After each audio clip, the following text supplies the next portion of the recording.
नमाज में एक रुकन में अगर 3 मरतबा खुजाया तो यह अमल कसीर है और नमाज टूट जाती है। मिसाल के तौर पे कयाम में है, हाथ हटाया और खुजाया, फिर वहां रख लिया, और फिर दूसरी मरतबा खुजाया और फिर वहां रख लिया।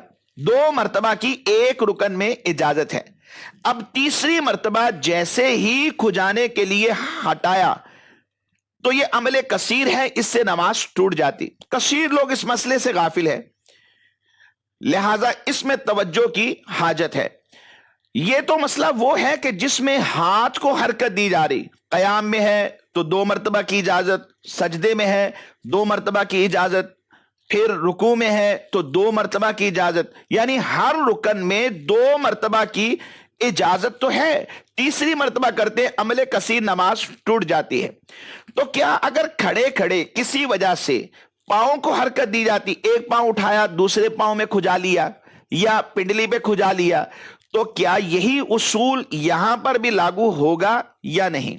फुकहा ने लिखा कि जिस तरह हाथ को 2 मरतबा हर रुकन में हरकत देने की इजाजत है और तीसरे मरतबा करने से अमले कसीर होता है, इसी तरह अगर कयाम में कोई शख्स पांव को हरकत देता है और दूसरे पांव पर खुजा लेता है उठाकर, या फिर पिंडली पर खुजा लेता है, जैसे ही तीसरी मरतबा एक रुकन में यही अमल करेगा तो यह अमले कसीर है और यह नमाज को तोड़ देता है। अमले कसीर क्या होता है, आइए वो भी समाअत फरमाइए। अमले कसीर उस अमल को कहते हैं कि नमाजी को दूर से देखने वाला, इसे यह शक न रहे कि यह शख्स नमाज में नहीं है। गालिब गुमान भी होगा कि यह नमाज में नहीं है, यकीन की सूरत है कि यह नमाज में नहीं है, तो इसको अमले कसीर कहते हैं।